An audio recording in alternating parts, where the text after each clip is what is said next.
442 billion people in the world, but you're one in a million. They ain't never seen, no, nothing like you, no, nothing like you. A diamond in the rough, yeah, you're shining like a star.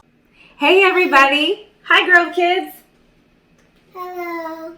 Hey, I've got a special guest with me today. This is my son, Elijah Mercy Holmes. Do you guys know him? Do you know the Grove Kids? Yes. You do? Who do you have? It. Oh, this is my dog, Daisy. She just got a haircut. And he looks super adorable. She does, always doesn't she? wags her tail. She does. Yep.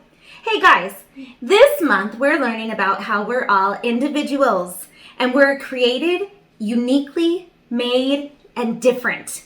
Elijah, are you different from Corinne, your sister? Mm-hmm. You are. Do you look different? Sometimes we like lots of opposite foods. Sometimes you like opposite foods. Yep. Sometimes you have different styles, right? Mm-hmm. And how about, do you have different favorite colors? Yeah. Yeah? God makes us all very different, right? Mm-hmm. Yeah.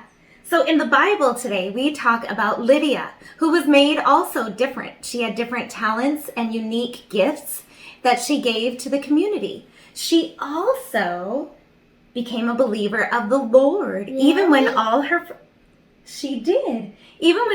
friends were believing in other gods. Yeah, like the god of thunder and different gods. Yeah. But there's only one the person of God. There's only one important God, and He's the maker of us all. And Elijah, are there ways that you like to help people like Lydia? Yes. Who can you help in your community? Homeless people, my family. Yeah. And everybody. Yeah. else. If there's any trash on the ground, can you help clean it up? Yeah. Yeah? Have you done that before? Yeah. I even had one time been biking and I picked up lots of trash while I was biking. You did. He did. He put a trash bag on his bike, and you rode around and cleaned up trash in the neighborhood, right? That was really brave. So what do you guys do to help other people? What do you do to help your community? What do you do to help your family? Do you follow mom and dad's instructions to clean up your chores and make your bed? Because that's a big help in the household. So let's watch the video of Lydia and how she learned about the one true God and how she helps her community. I love you guys. Bye. Bye. The Bible. It's 66 books of history, stories, letters, and poetry that fit together to form God's one big story. The epic adventure of how He created us and loves us so much that He made a way to rescue us. As we travel through the Bible, from Genesis to Revelation, we discover people who met God and found their lives changed forever. Now, for an amazing story, inspired by the book of Acts. Chapter 16, verses 13 through 15. Lydia of Thyatira was a remarkable woman. Her city was known for its craftsmen, especially those who made and sold expensive purple dye. Take a look. I use only the finest snail shells. Though most successful people in business were men, Lydia learned the craft of purple dye. And when she traveled to the Roman city of Philippi, she set up a business selling rare, expensive purple cloth. Please note, we have lilac, plum, iris, lavender, and grape fabric laid out. And over here you'll find amethyst, eggplant, and orchid. Lydia had likely been raised to believe in many false gods, but in her heart, she knew there was something more. The Jewish people believe in just one God. What if they're right?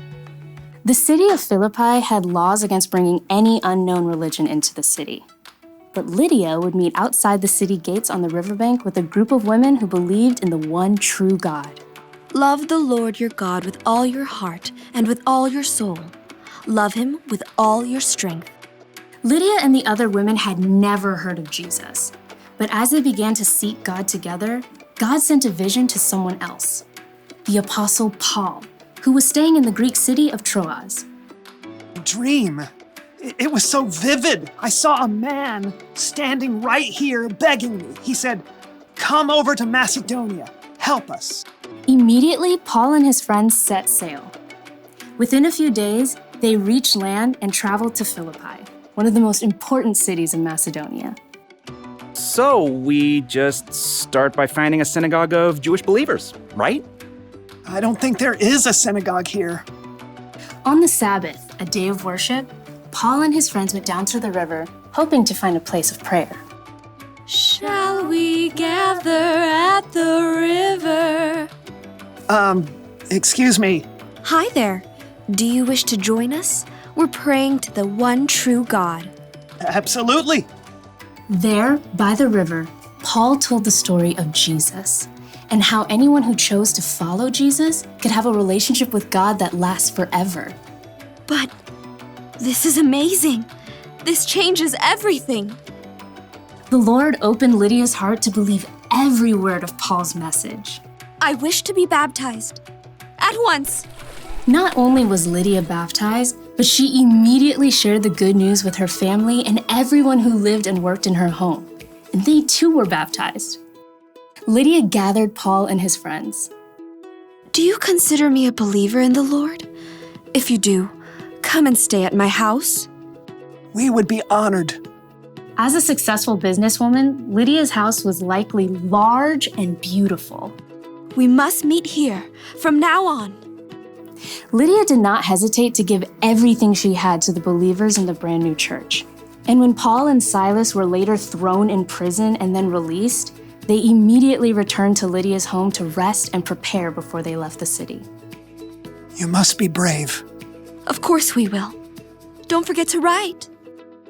Later, Paul did write a letter to Lydia and others in the church of Philippi, and he remembered his time spent in Lydia's home and the church there with great joy. I thank my God every time I remember you. In all my prayers for all of you, I always pray with joy. I'm happy because you have joined me in spreading the good news. God began a good work in you, and I am sure that he will carry it on until it is completed. In everything she did, Lydia continued to use her gifts to help others.